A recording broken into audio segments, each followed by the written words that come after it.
Hey guys, it's Heather here, and today I'm going to be going over the Town Hall 9 upgrade plan. I also want to let you guys know that we've opened up our 10th Kingdom clan called Black Badgers, which appropriately enough is a Town Hall 9 only clan. So we're looking for Town Hall 9s who aren't rushed and max Town Hall 8s preparing themselves to go to Town Hall 9. So this video is going to be really important for you Black Badgers. This guide is going to get intense. There's a lot to cover, so if you have any questions, be sure to download the Bindle app in the iTunes or the Google Play Store, and then join me at #ClashTutor so you can ask any questions you have for upgrading your Town Hall. Just click the link in the sidebar on this video and it'll take you to it. I'll leave a link in the description as well. If you want to tell your clan about this video, you can tell them to go to ClashTutor.com/up9. Hopefully you've watched my Town Hall 8 upgrade video, which you can view at ClashTutor.com/up8, because the principles are the same. These videos are for those of you in war clans who are focused on doing really well at war and helping your clan win. If you don't care about war and you're a farmer, then do whatever you want. Farmers simply just upgrade what you use, keep your builders busy, keep your resources pumped into the most expensive thing you can build, and keep your resources low. But if you are focused on war like I am and all my clans are, this video is for you. Because Town Hall 9 done incorrectly is a clan war killer, and no one wants to be the reason for bringing your whole clan down. Before you start your Town Hall going to 9, make sure you are completely maxed. That includes your walls. And you are a rock star at Town Hall 8. This applies to any Town Hall upgrade. There's never any benefit to jumping to the next Town Hall level. I'm sure you're thinking, well, I get xbows and they're super powerful and they'll stop everyone. No, they won't. People will roll right over you and your low-level walls and your puny defenses and crush your xbows. It will be a total Hulk smash. Am I right or am I right? Resources are always easier to get and keep at lower Town Hall levels. Seriously, have you farmed a lower Town Hall? It's crazy loot. Don't go to the next level thinking the loot will be better.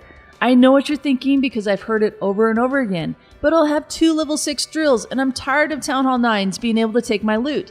Well, guess what? You're not going to be too happy when you have Town Hall 10s coming in, taking your loot, and way more of it. You need to be strong, and you also need to be an effective attacker. Town Hall 9 is big and bad and tough, and holy cow guys, it's incredible. Town Hall 9 is probably the most fun Town Hall level, if you're prepared for it. So once you're there, stay there as long as you possibly can, because Town Hall 10 is like playing a completely different game. Before you hit the upgrade button for Town Hall 9, you need to be able to attack like a Town Hall 9 during war and be able to take out low-level Town Hall 9s and max Town Hall 8s. For 3. You should be able to 3-star these easily. I don't care if you're completely maxed and your storages are full, it's worth hanging on to Town Hall 8 just a little bit longer until you know you're ready to make this huge leap. Spend a lot of time working on hybrid attacks. Town Hall 9 is a big jump, much bigger than your jump from Town Hall 7 to Town Hall 8.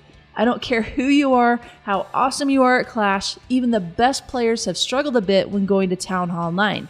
So don't be too hard on yourself because it's only going to make your performance worse. Clash is a mental game.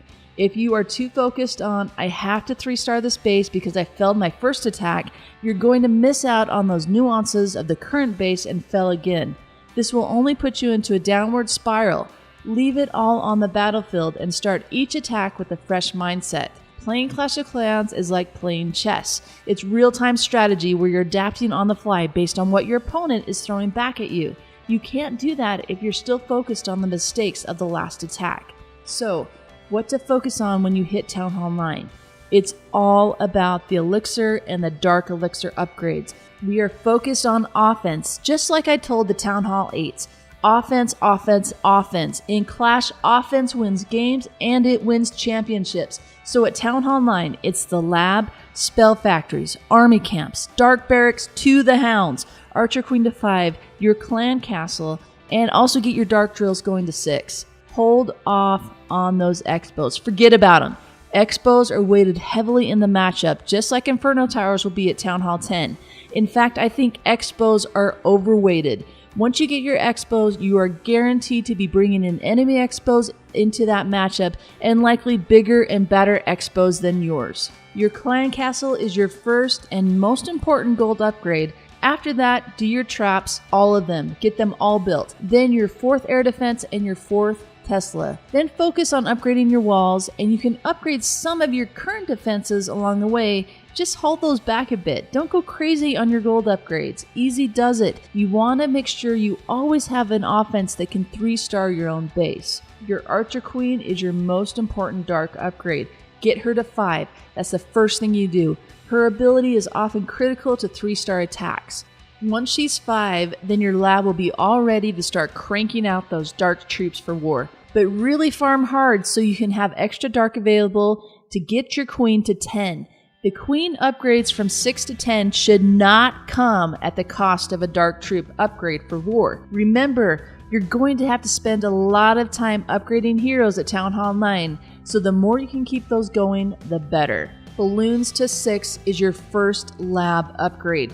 Your dark's going to be earmarked for your queen, so farm to get all that elixir you need for these upgrades. Because at Town Hall 9, there is a ton of elixir upgrades you need to get done right away. Once you have your loons and your spell factories, you are good to go back to war.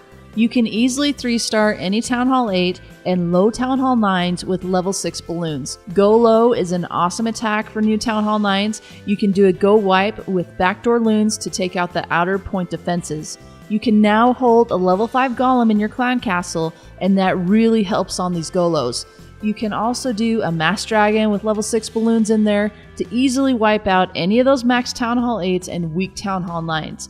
Remember, you are going for 3 stars. So every time I'm talking about wiping them out, it's 3 stars. We're not doing 2-star attacks at Town Hall 9. You are focused on 3 stars. You can also do a holo with hogs and loons. Those level 6 balloons are incredibly powerful, much more powerful than your level 5s. They are so key in so many Town Hall 9 3-star attacks. Alright, let's talk about the lab upgrade order. You want to keep that lab busy, and it's okay if you play around with this order a little bit, as long as it's the ward troops you're focusing on. You want to focus on the ward troops you're using and the attacks you feel most comfortable with. Okay, so you have your balloons to 6, your Archer Queen to 5.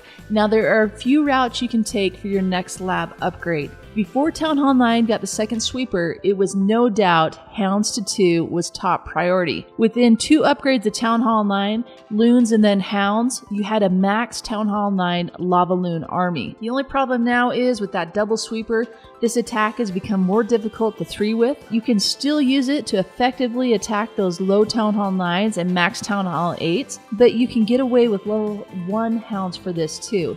It's no longer the 3-star attack for baby Town Hall 9s to take down max Town Hall 9s. The most consistent 3-star attack against Town Hall 9 that I've found is the GoLavaLoon.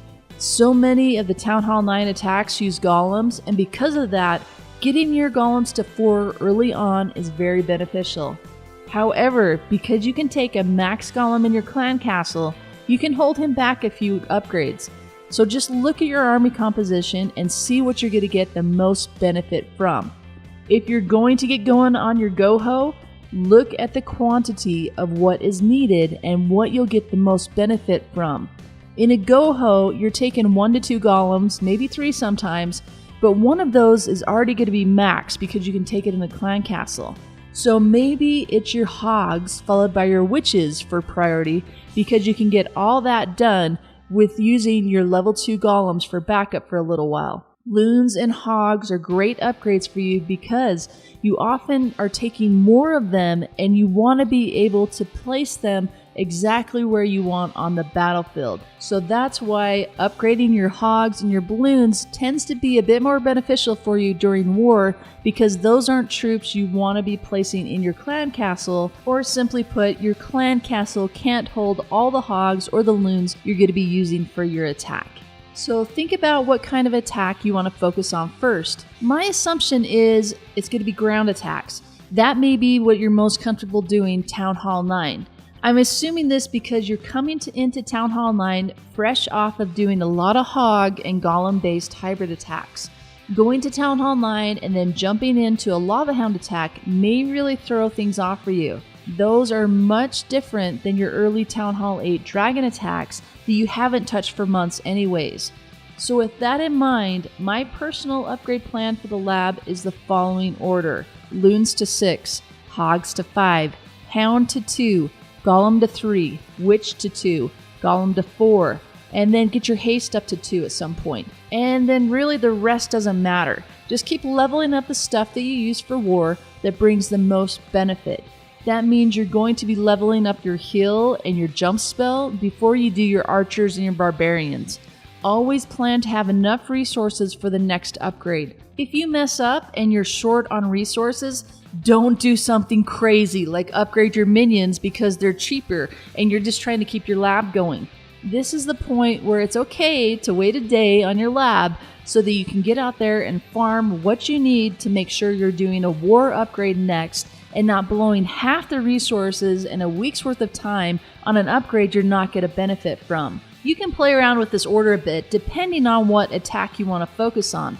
You want to pick an attack and then make sure you get the max level troops available for that attack. That means you're going to be a low Town Hall 9 attacking with max Town Hall 9 troops, which means you can take out a max Town Hall 9. Always max one strategy and then stick with it while you're maxing the troops for other 3-star attacks.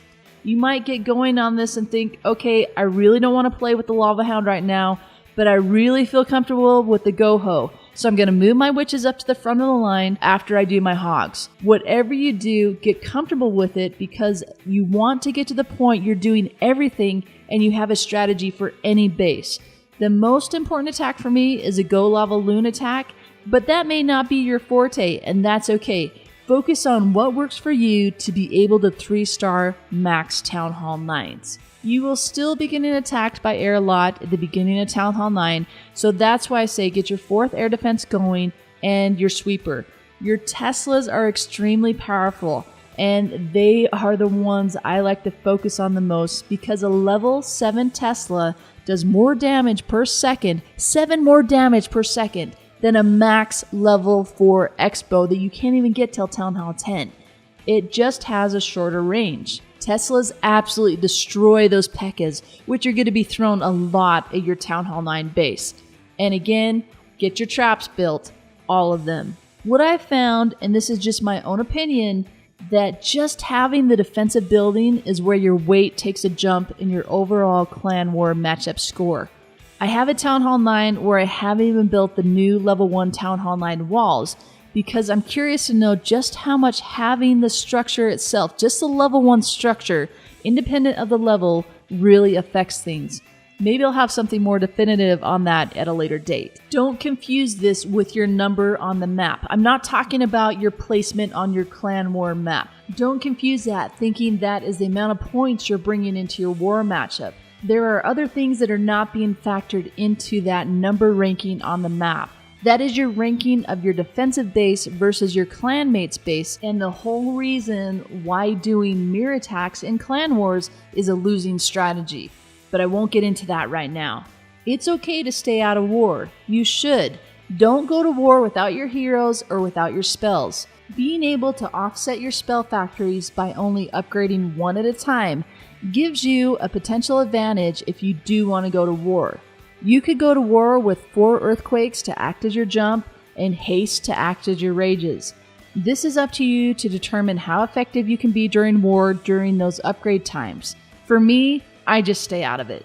You will have to farm an incredible amount of dark elixir for heroes and dark troops. So you may need to throw in some farming type troops during your upgrades to make sure your lab is always going while you're saving the dark for the next war troop upgrade. Upgrade only what you use and what you're going to get the most benefit from. If you are barching to farm, there isn't a huge difference between leveling up your barbarians and your archers. You may just have to search a little longer to find those neglected mines and pumps, but it'll be well worth it to keep your lab working on war troops.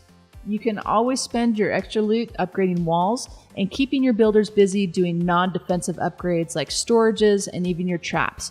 Just hold back on those xbows until you have some strong war troops that can 3-star what you're bringing into the matchup. In early Town Hall levels, always get your mines, pumps, and drills maxed out. This is easy loot for you to collect twice a day when you may not have the time to farm, and it gives your builders something to do. I never covered that in the Town Hall 8 video, but the first upgrades I do are always the mines and pumps. They don't affect your war game, and you get a huge return on the investment. It also keeps your builders busy, which if you're like me, I really struggle not having my builders going and the niggling at the back of my mind that I'm wasting time. So use builders on those non-defensive upgrades in the beginning and get them out of the way.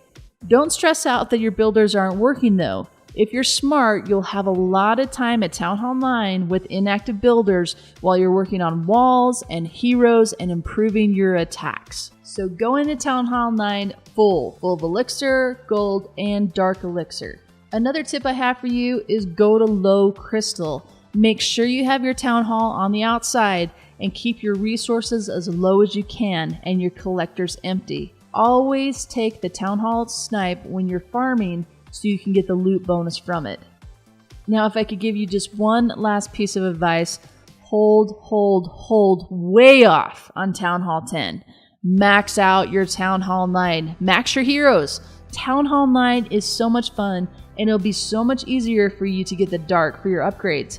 You can also war without your Barbarian King. I hate going to war without my Queen, so I just don't do that, but it's a lot easier to have your hero down at Town Hall 9 for war than it is for a Town Hall 10. Alright guys, I think that about covers it. If you have any questions, be sure to get that Bindle app so you can come and chat with me right away. And if I'm not there to answer your question, there's a lot of really smart guys in the room who will be able to answer your questions right away instead of waiting for me to respond to a comment. Be sure to share this video with your clan by telling them to go to classtutor.com/up9. Follow me on Facebook and Twitter. Make sure you're subscribed here. I'm going to be doing my best to make sure I get a video out every Friday for you guys right now. And hopefully I'll be able to increase my schedule as time goes on so I can do even more videos for you guys. I really appreciate all the awesome positive feedback you guys are giving me. It just makes me want to spend even more time doing videos for you guys. Thank you so much for telling your friends and your clanmates to subscribe. This is my 40th video and I'm nearly at 30,000 subs, and that just blows me away. So thank you guys so much. Thank you for watching, and I will catch you next time.